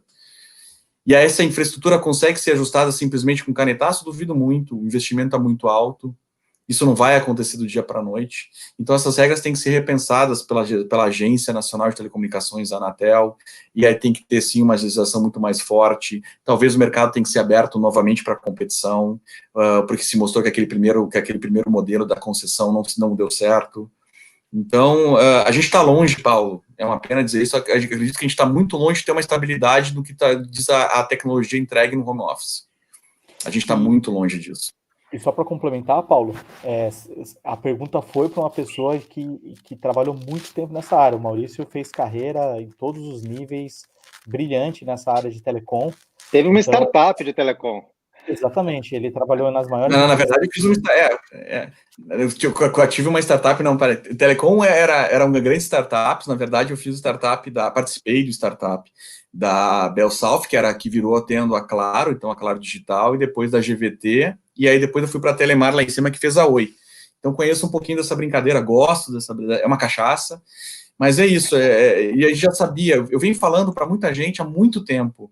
Antes da pandemia, quando o pessoal me falava, mas eu pago aqui 100 mega e o cara pode me entregar 20, e eu não posso fazer nada nessa história, porque no contrato está lá dizendo isso. E aí eu troco de uma operadora para outra, tem a portabilidade que é fantástico, tu poder escolher, mas aí, tipo, naquele mês eu estou melhor numa empresa, no outro mês a infraestrutura da outra está pior, as grandes infraestruturas foram loteadas, então estou falando a Embratel, a antiga Embratel, que tinha uma estrutura de cabo, de estrutura de interconexão fantástica, e a gente acabou que não consegue acompanhar. Claro que se faz investimentos, a gente fala de 3G, 4D, 5G, 4,5G, porque a gente não tem o 5G. Então, quer dizer, e falta muito tempo para a gente ter, e eu não acredito que tão cedo a gente tenha qualquer tipo de estrutura ou de infraestrutura para atender a demanda como a gente está tendo agora. Se mostrou claro que a gente tinha. Mas eu acho que a gente, como uma comunidade de tecnologia, não só a CAT, né, e outras que a gente participa por causa das empresas, por causa da nossa a área que a gente resolveu atuar, eu acho que existe uma oportunidade aí que é a vinda do 5G de a gente cobrar para que a gente não caia daqui a 5 anos nessa mesma situação com o 5G. Então, acho que o momento, Paulo, e para todos que eventualmente estão aí entendem ou gostariam de ter um serviço melhor nesse sentido, o momento de cobrar para que as coisas sejam feitas direita é agora, porque é o momento que está sendo feitas as escolhas, estão sendo feitas políticas, estão sendo feitas as regras, depois dá para cobrar e tudo mais, mas é mais difícil fazer a mudança, né? E lembrando que nem foi falado, se o ambiente pandêmico se estender, porque pode, né? Até enquanto diz muito, enquanto não sair a vacina, essa situação que a gente vive hoje, muito do home office, vai se estender. Essa questão da conectividade é super importante. E mais do que isso também, a questão da conectividade, principalmente do 5G, lá no futuro, quem tiver isso dominado e já distribuído no seu país, vai abrir oportunidade para que novos negócios floresçam em cima dessa tecnologia. Então, quanto antes a gente conseguir isso, se tivesse ou não tivesse pandemia, essa é uma verdade que eu acho que aconteceria. Quanto antes a gente conseguir dominar, distribuir isso, mais negócios, mais empresas, mais oportunidades vão surgir com soluções já baseadas no 5G, aproveitando a baixa latência, por exemplo, e isso, quem sai na frente, já diz o ditado, quem pega na frente pega dois, né? Então... mas é um fato, então... Ou pelo menos o leão come quem está atrás. Exato, exatamente. Então, acho que é um ponto que a gente podia se atentar em termos de comunidade, de que fazer o nosso melhor para que o problema não se repita. A gente não precisa viver a tragédia duas vezes. Não que seja uma tragédia, mas poderia ser melhor, né? Gente, eu estou encaminhando aqui a live para o final. A gente não pode passar de 8h30, tá? Eu queria... Tem duas perguntas aqui ainda. O Paulo aqui fez mais um comentário, mas com tantas novas tecnologias atual para atender o novo mundo em casa, estamos trabalhando para um gargalo técnico. Eu não sei se... você acha que é um gargalo, Maurício?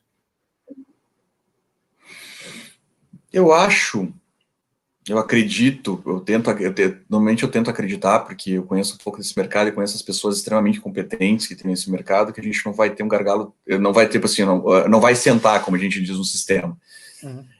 Mas, de novo, a gente tem que trabalhar efetivamente olhando um pouco para frente. Não tem nada que eu não acredito que não tenha nada no curto prazo que a gente consiga fazer efetivamente para mudar a realidade e a possibilidade efetivamente da gente ter todo dia, como é uma parada, como uma queda no sistema, que é o que for. Tipo assim, eu não vejo isso acontecendo, por mais positivo, e eu sou um cara extremamente positivo, em virtude disso, mas concordo sim, Túlio, contigo, e acho que também com o Daniel pensa, que a gente tem que buscar as alternativas.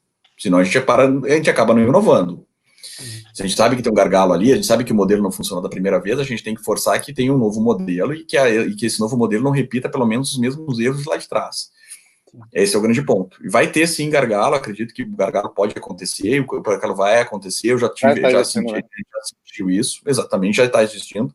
A gente vê isso no dia a dia, porque a gente é uma plataforma online que a gente faz crédito, a gente tem toda uma estrutura para manter isso em pé. E a gente vê isso acontecer de forma diária. E por vários motivos. Vários motivos porque, de novo, trazendo aquilo que a gente falou lá atrás. Eu não tenho uma estrutura que eu tenho um escritório que está lá, tá ok, que tem a minha contingência ou coisa parecida. Isso é o básico do básico do básico. Eu tenho que lembrar que a gente está de novo falando para proteção, e a gente tem uma estrutura bem forte nisso, onde o nosso funcionário está em casa com uma infraestrutura que às vezes não entrega o que a gente está imaginando, ou que ele poderia ter acesso quando ele está dentro do escritório. Mas é simplesmente a gente contratar alguma coisa diferente lá para que ele tenha acesso a isso? Não sei se funciona. Daí a gente cai nesse gargalo que o Paulo está trazendo para a gente. Tem esse produto, tem essa forma de trabalhar de forma diferente? Pode ser que por um tempo sim a gente consiga remediar, mas a gente tem que efetivamente pensar na solução ali para frente. Até liderar a solução. Temos a capacidade para isso. Com certeza. Eu vou ficar com essa última pergunta aqui, depois eu vou pedir para cada um fazer um encerramento das mudanças gerais e acho que deixar uma mensagem positiva para todos de que há maneira da gente passar e levar as nossas empresas para um novo normal e fazer com que elas não morram no meio do caminho, tá? Só a questão que o Luiz Kleber Machado pergunta sobre a pandemia, sobre a pandemia colocar uma lupa em várias coisas, né? A pandemia veio mostrar várias fragilidades nossas, entre elas o modo de remuneração do transporte público, que já vem passando por dificuldades financeiras e com a pandemia se agravou.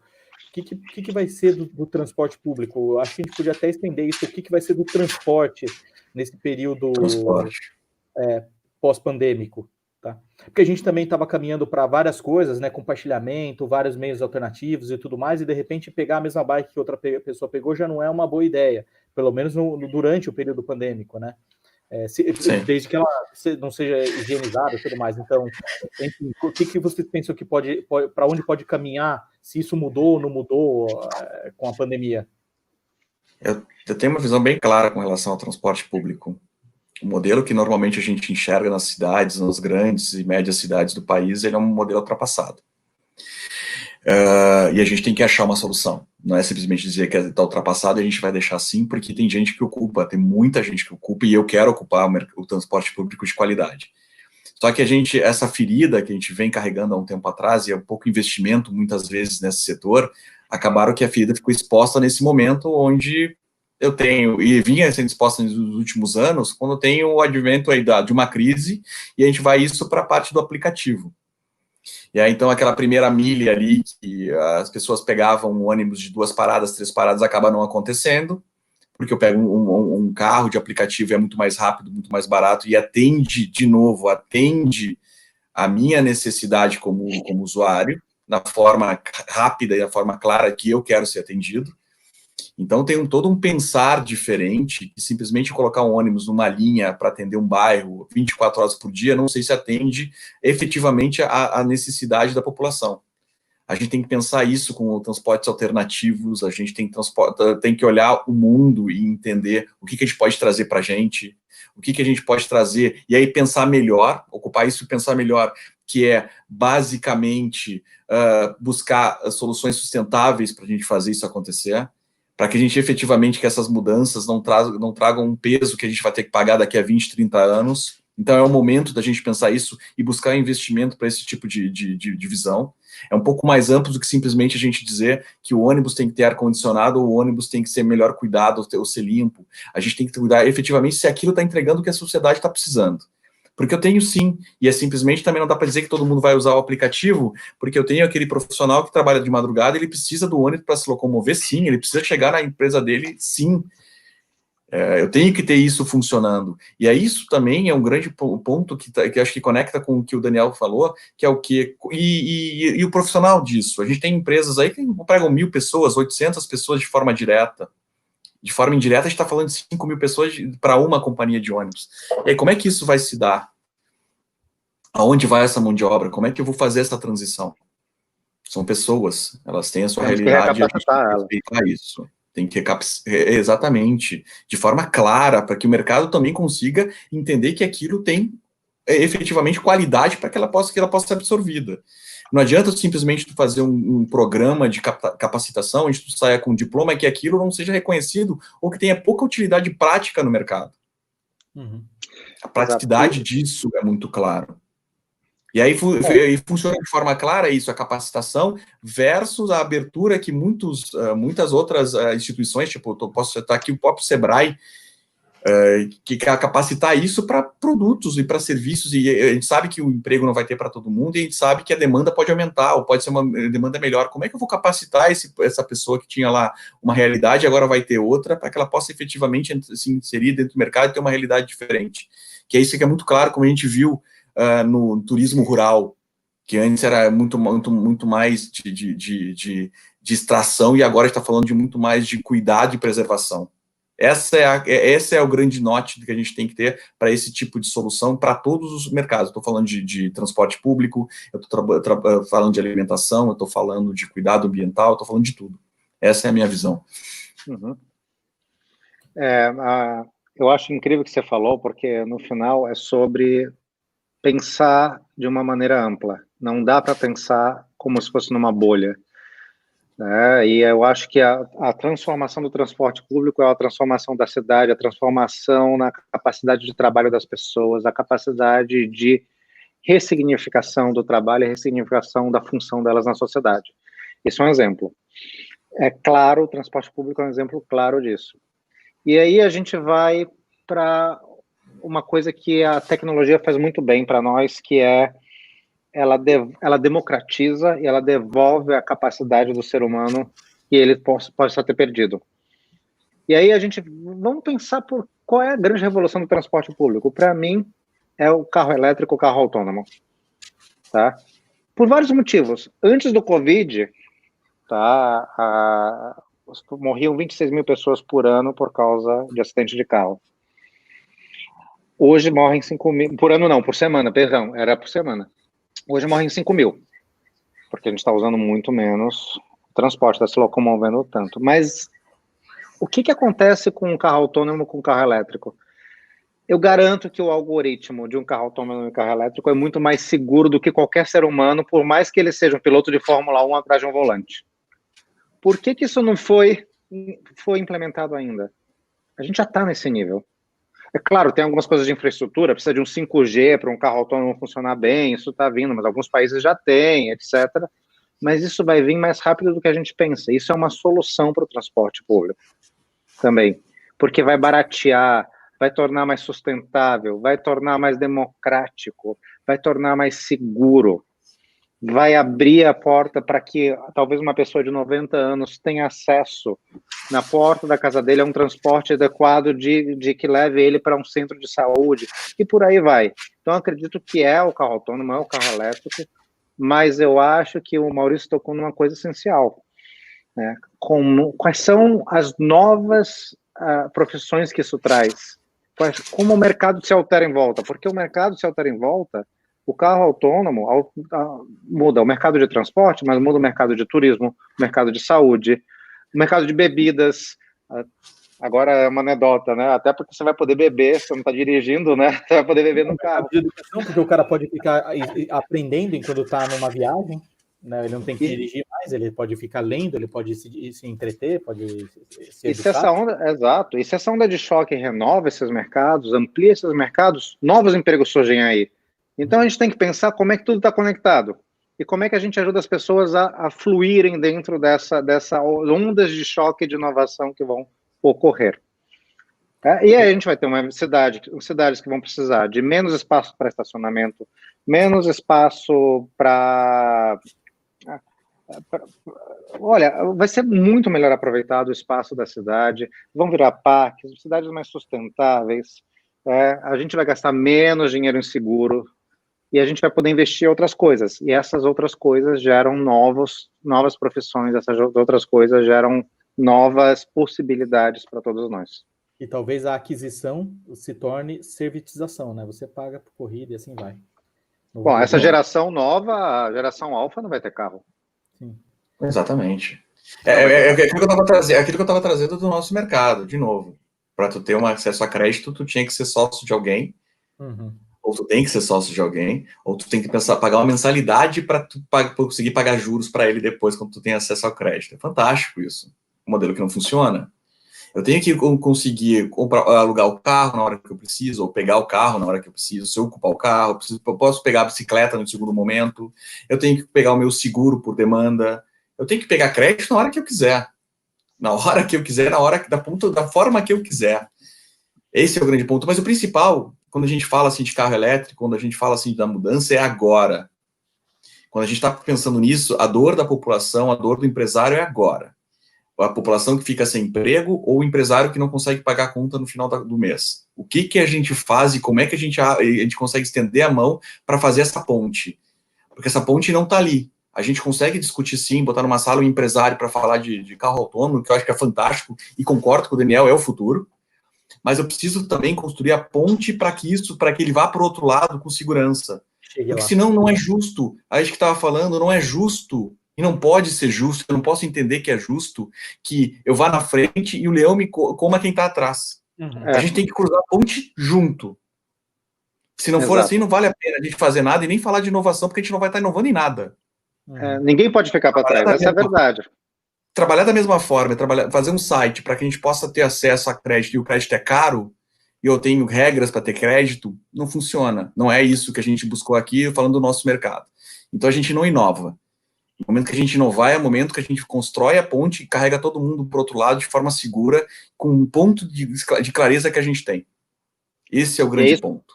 É isso que uma Alemanha faz bem, por exemplo. É isso que uma Alemanha faz bem. E é isso que a gente tem que evoluir, talvez, então.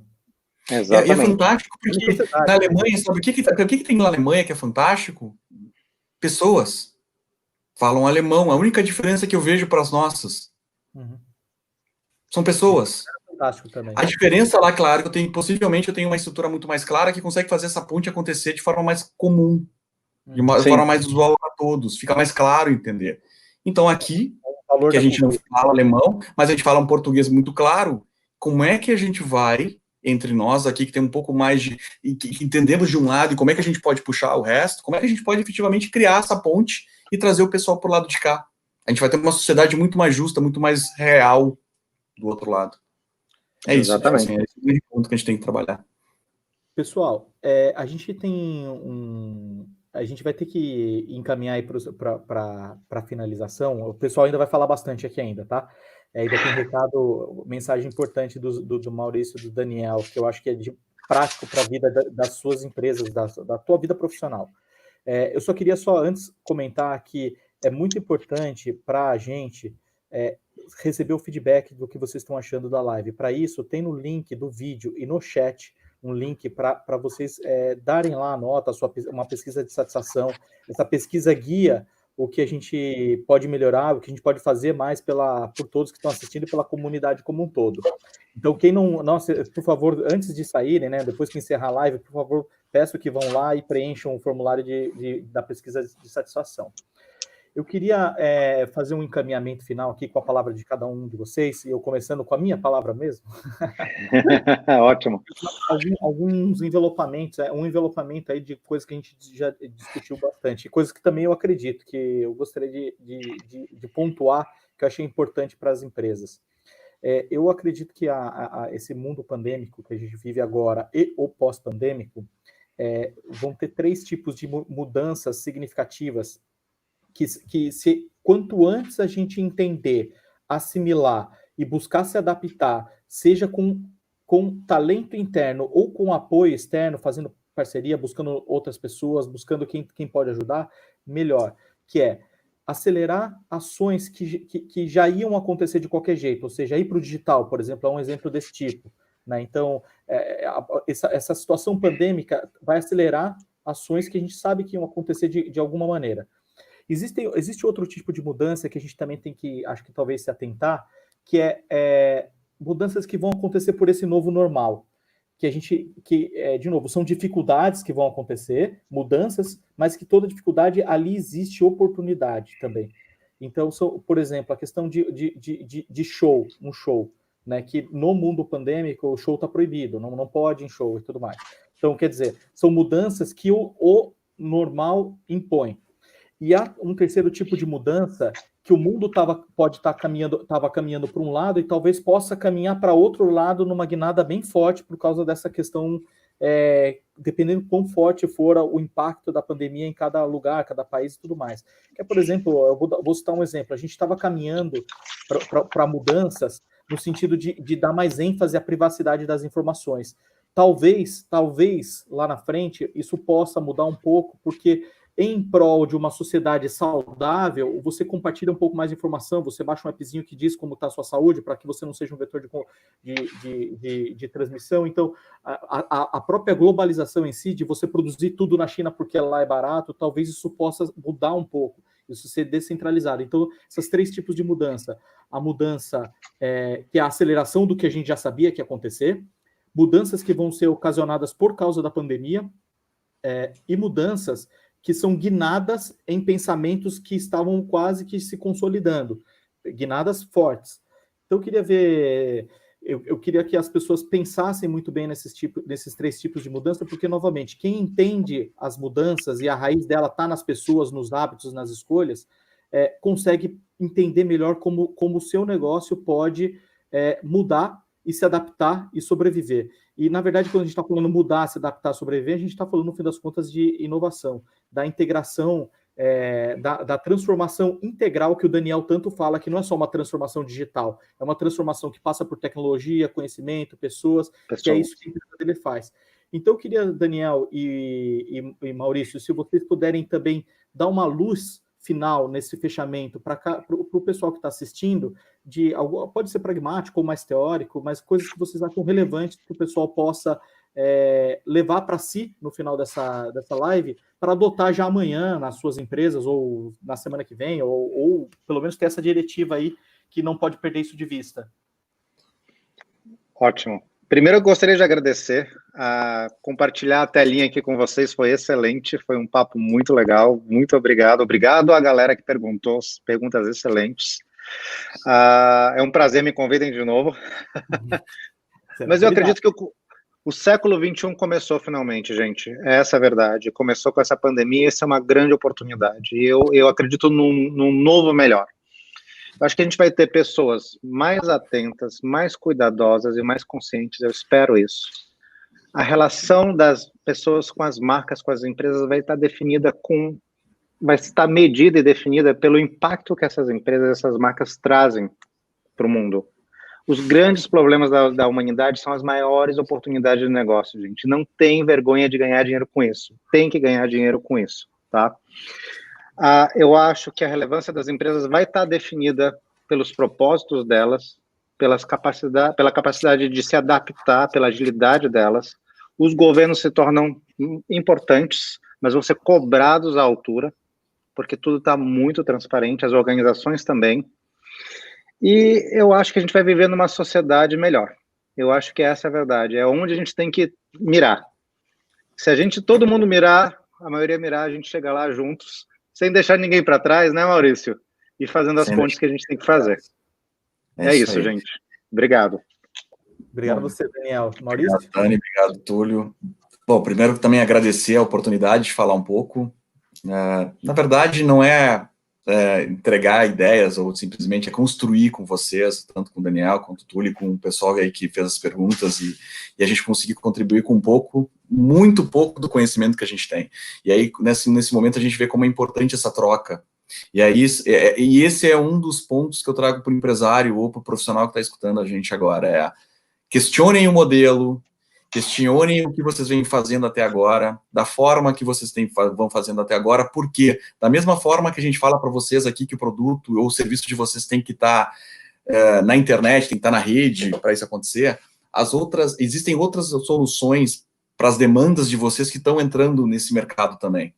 Então, vocês não precisam mais ficar presos a antigas verdades ou antigas formas de trabalho. Isso vai ajudar muito vocês a estruturar esse novo momento da empresa ou um novo momento profissional de vocês. Então, se vocês conseguirem questionar, e se vocês fizerem esse exercício de questionar, é o primeiro ponto muito claro. O segundo ponto é a parte de vocês como pessoa física, seja empresário, então, ou seja como um profissional, conseguirem se relacionar nesse momento digital também é muito importante. As barreiras caíram. Hoje eu consigo falar com uma pessoa que está a 50 metros de mim ou está do outro lado do mundo. Eu nunca falei com quantas pessoas diferentes, com realidades diferentes, passando pelo mesmo momento que eu estou passando aqui, como nos últimos 15 dias. Então, eu falei com gente do Peru, eu falei com gente do Chile, eu falei com gente da Alemanha, falei com gente Cara, todo mundo está passando a mesma coisa, todo mundo está parando para pensar, e principalmente todo mundo está ávido para poder trocar ideia. A gente tem ideia, a gente tem realidade, a gente tem uma qualidade fantástica de ecossistema, de tudo que a gente consegue fazer. Eu acho que é o momento da gente trocar e para a gente poder se encaixar melhor nesse espaço que está sendo nos dado agora. Não pensem que a gente não tem espaço, ou não pensem que isso é simplesmente uma conversa para a gente poder dormir melhor à noite. Não, efetivamente isso está acontecendo. E quando a gente consegue perceber que isso está acontecendo agora, aqui do nosso lado, e que a gente pode fazer parte disso, a tranquilidade que a gente tem para inovar e para simplesmente passar esse caminho é muito mais tranquilo. Então, aproveitem isso, aproveitem os nossos contatos, aproveitem o contato da Kátia, aproveitem o BRDE, aproveitem a todos aqueles que lançam a mão para alguma ideia e, principalmente, não aceitem essas ideias como verdadeiras. Questionem qualquer tipo de ideia. Assim vocês evoluem e vocês fazem, principalmente a quem está oferecendo qualquer coisa para vocês, evoluírem da mesma maneira. Assim a gente faz uma sociedade melhor. Obrigado de novo, agradeço muito pela oportunidade aí de divertir com vocês. Essa noite foi muito divertida. Foi ótimo. Eu que agradeço, Maurício e Daniel, também agradeço a todos, agradeço o espaço da Kátia aí para a gente construir mais uma live de conteúdo muito relevante, e eu fico com a mensagem dos dois aí, então, construir pontes. Não deixe de construir pontes, então, né? Amigos, como a gente fez ontem, né, Daniel, Maurício, eu saio da live pelo menos aqui, no mínimo com mais 2 amigos, e espero que todos aí se sintam dessa maneira também. Na sequência aqui, no fim da live, vai rolar um vídeo. Espero que todos aí assistam um vídeo do BRDE. Agradeço de novo a presença de todos, agradeço a participação de todos mesmo. E até a próxima. Não esqueçam da pesquisa de satisfação. Obrigado por todos. Um abraço. Obrigado, gente.